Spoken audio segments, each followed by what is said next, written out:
పస్కా వైపు ఒకసారి చూద్దామా? పస్కా పండుగ రోజున ఏం జరిగింది? నిర్దోషమైన ఏడాది గొర్రెపిల్ల, పాపమే ఎరుగని పవిత్రుడు, పరిశుద్ధుడు, నిర్దోషి, నిష్కల్మషుడు, పాపము చెయ్యనివాడు, పాపులలో చేరనివాడు, ఈ నీతిమంతుని రక్తమును గూర్చి నేను నిరపరాధినని గవర్నర్ సైతము చేతులు కడుక్కొని, గవర్నర్ సైతము నీతిమంతుడని సాక్ష్యం ఇచ్చినవాడు. 7 చోట్ల ఆయనకు తీర్పు జరిగితే 7 చోట్ల కూడా నీతిమంతుడు, నీతిమంతుడు, నీతిమంతుడు అని సాక్ష్యము పొందిన నిర్దోషి అయిన గొర్రెపిల్ల ప్రభువైన యేసుక్రీస్తు సిలువలో వధించబడ్డాడు. సిలువలో వధించబడ్డాడు. సిలువలో వధించబడ్డాడు. ఒక మాట చెప్పనా? సిలువలో ఆయన సిలువలో మరణించటం ద్వారా మన పాపమును మాత్రమే ఆయన తుడిచివేయలేదు. చాలా జాగ్రత్తగానండి. యేసయ్య పస్కా పశువనే ప్రభువైన యేసుక్రీస్తు సిలువలో మరణించినప్పుడు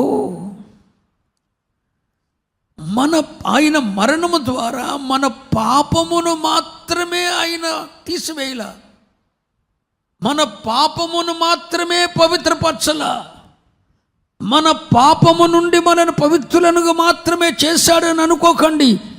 ఆయన సిలువలో పస్కా పశువుగా వధించబడిన రోజున మన పాపముల నుండి మనలను పవిత్రపరచటమే కాక పాపమునకు విధించవలసిన శిక్ష అంతా, నీ శిక్ష, నా శిక్ష, నా పాపమునకు తగిన శిక్ష, నీ పాపమునకు తగిన శిక్ష యేసయ్య సిలువలో అనుభవించాడు అన్న సంగతి కూడా మీరు గుర్తు తెచ్చుకోవాలి. పస్కా పండుగ నేర్పుతున్నది అదే. ఆయన సిలువలో మరణించటం ద్వారా మనకు ప్రాయశ్చిత్తం కలిగింది, మన పాపములకు పరిహారము చెల్లించబడింది. ఎలా చెల్లించబడింది? ఆయన మరణించాడు కాబట్టి. కానీ ఆయన మరణించి సిలువలో పస్కా పశువుగా వధించబడి మరణించడం ద్వారా మన పాపములకు వెల చెల్లించబడి, పరిహారము చెల్లించబడి, పాపములు తుడిచివేయబడ్డవి, కడిగివేయబడ్డవి. ఇక దేవుని ఎదుట ఎన్నడూ కనబడినంతగా అవి పవిత్రపరచబడ్డవి. అంతేనా? నీ కనబడేది ఈ ప్రక్రియ జరగటానికి, నీ పాపములకు పరిహారం చెల్లించటానికి సిలువలో క్రీస్తు అనే పస్కా పశువు వధించబడిన రోజున ఆయన మరణం నీ పాపమునకు వెల చెల్లించింది, పరిహారం చెల్లించింది అన్నమాట వాస్తవమే. కానీ ఆ వెల చెల్లించటానికి క్రీస్తు నీ పాపమునకు తగిన శిక్ష, నా పాపమునకు తగిన శిక్ష ఆయన భరించాడు. ఆయన భరించాడు. ఆయన భరించినప్పుడు మాత్రమే మన పాపమునకు ప్రాయశ్చిత్తం కలిగింది, మన పాపమునకు వెల చెల్లించబడింది, మన పాప రుణము తీర్చబడింది. ఎలా తీర్చబడింది? ఆయన మరణించాడు. ఎలా మరణించాడు? పాపమునకు తగిన దైవోగ్రతంతా, మనందరి పాపమునకు తగిన దైవోగ్రతంతా సిలువలో ఆయన భరించాడు. నేను ఒక మాట చెప్పనా? నీతిమంతుడైన ఏబేలును చంపినటువంటి కయీను మీద దేవుడు తన పాపమునకు తగిన శిక్ష వేస్తే కయీను ఏడ్చాడు, తండ్రి ఈ దోష శిక్ష నేను భరించలేనంత గొప్పదయ్యా.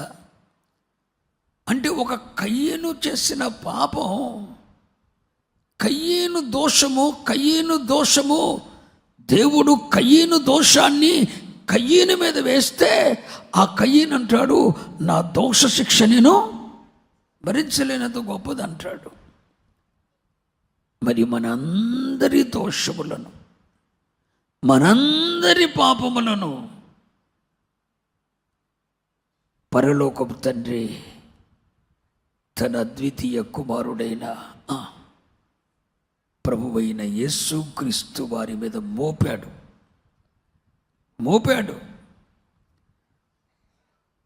మోపాడండి.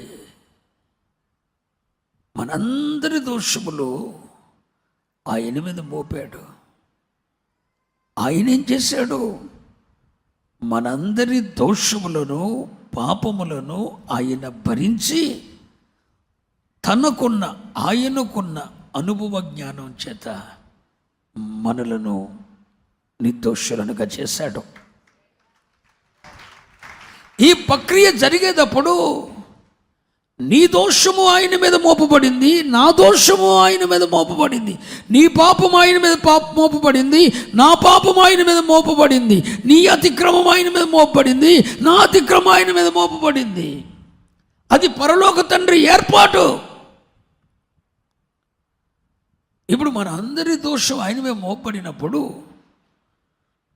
2 కొరింథీ 5:21 ప్రకారం 2 కొరింథీ 5:21 ప్రకారం పాపమే ఎరుగని ఆయన పాపముగా మార్చబడ్డాడు. ఏంటి? పాపమే ఎరుగని ఆయన మన కోసం మాట్లాడాలి.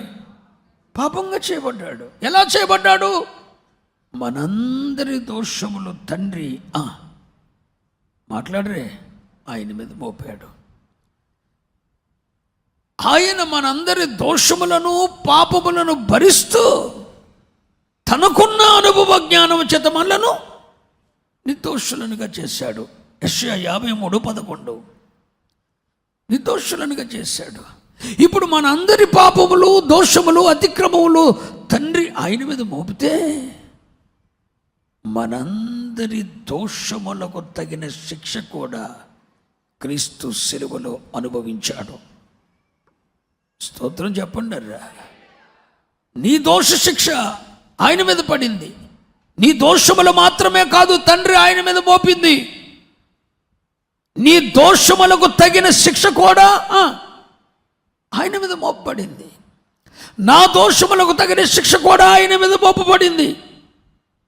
మన దోషములు, మన అతిక్రమములు, మన పాపములు ఆయన మీద మోపబడినప్పుడు వాటికి తగిన శిక్ష కూడా ఆయన మీదే మోపబడింది.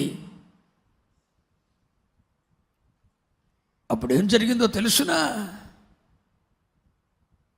ఆ శిక్ష ఆయన మీద పడినప్పుడు ఏం జరిగిందో తెలుసునా? యెషయా గ్రంథం 52వ అధ్యాయం 14వ వచనం. నిన్ను చూచియే మనిషి రూపము కంటే అతని ముఖమును, నరరూపము కంటే అతని రూపమును చాలా వికారమని చాలామంది నిన్ను చూసి ఏ మనిషి రూపము కంటే అతని ముఖమును, నరరూపము కంటే అతని రూపమును చాలా వికారమని చాలామంది. ఎలా అంటే ఆయన రూపం, ఆయన ముఖం వికారంగా మారిపోయింది.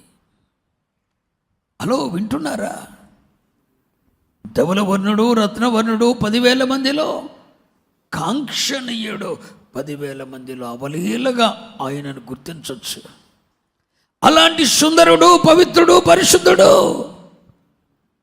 మన ప్రియ పరలోకపు తండ్రి మనందరి దోషములను, మనందరి పాపములను, మనందరి అతిక్రమములను తండ్రి తన కుమారుని మోపినప్పుడు వాటితో పాటు, మన దోషములతో పాటు, మన అతిక్రమములతో పాటు వాటికి తగిన మాట్లాడండి శిక్ష కూడా ఆయన మీద మోపినప్పుడు నరుని ముఖము కంటే ఆయన ముఖము చెప్పండి వికారమైపోయిందటండి. వికారమైపోయిందట. యెషయా గ్రంథం 53:2 లేత మొక్కవలెను, ఎండిన భూమిలో మొలిసిన మొక్కవలెను. అతడు ఆయన ఎదుట పెరిగెను, అతని ఎదుట పెరిగెను, అతనికి స్వరూపమైనను సొగసైనను లేదు. మనం అతని చూసి అపేక్షించినట్లుగా అతని యందు స్వరూపము లేదు. దేవునికి స్తోత్రం చెప్పండి. ఆయనకు స్వరూపం లేకుండా పోయింది. స్వరూపమైనను సొగసైన లేనివానిగా మార్చబడ్డాడు. ఆయన ముఖము చెప్పండి రా వికారమైపోయింది. స్వరూపమైనను సొగసైన లేనివానిగా మార్చబడ్డాడు. వ్యసనక్రాంతుడయ్యాడు. అన్ని రోగాలు, భూమి మీద ఉన్న అన్ని రోగాలు ఒక్కడికే ప్రాప్తిస్తే ఆ ఒక్కడు ఎలా అయిపోతాడో అలా అయిపోయాడట మూల భాష గ్రంథంలో. ఆయన ముఖం వికారం అయిపోయింది.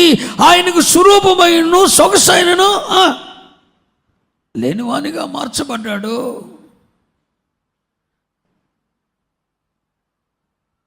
కీర్తనలు 22:14 నేను నేల వలె పారబోయబడి ఉన్నాను, నా ఎముకలన్నీ స్థానము తప్పి ఉన్నవి. ఏంటండి? మనందరి దోష శిక్ష ప్రభువు మీద పడినప్పుడు, వింటున్నారా?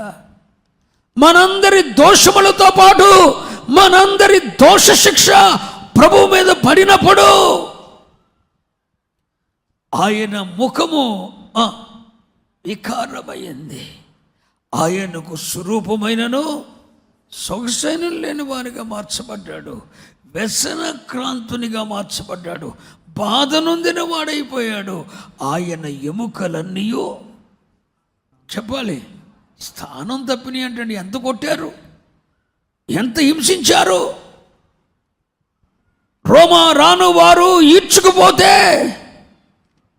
ఎముకలన్నీ స్థానం తప్పినాయి అంటండి. ఏ ఎముక కూడా దాని స్థానం దగ్గర లేదు.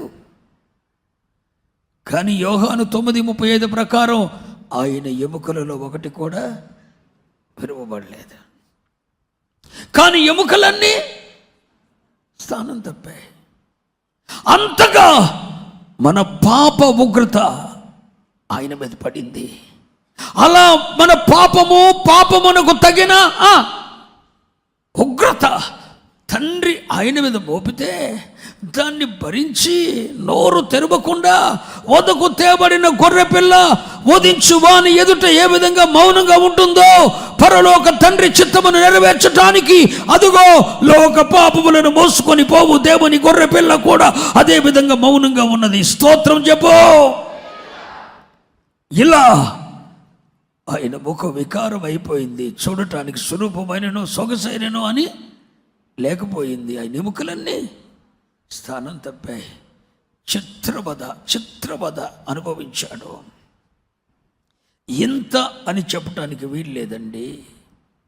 హలో, ఒక్క మనిషి దోష శిక్ష కాదు బిడ్డ అక్కడ పడింది. దేవుని క్రోధం అనే పాత్రను తాగేశాడండి.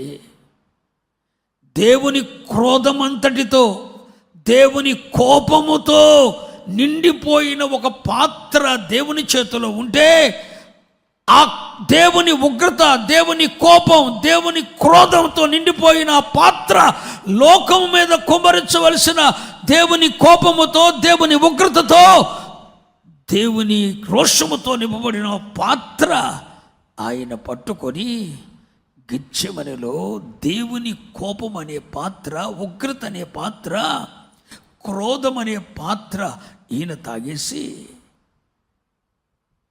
ఆయన కోపం, ఆయన ఉగ్రత, ఆయన క్రోధం ఆయన మీద పడినప్పుడు ఆయన ముఖం వికారమైపోయింది. నీ పాపము నా పాపము, నీ దోషము నా దోషము, నీ అతిక్రమము నా అతిక్రమము తండ్రి ఆయన మీద మోపాడు. వాటికి తగిన శిక్ష కూడా తండ్రి అతని మీద మోపితే ఎంత శిక్షను ఆయన అనుభవించాడు.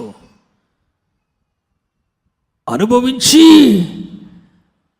మనలను తరతరాల పాప దాస్యములో నుండి ఆయన మనల్ని తీసుకొని వచ్చాడు.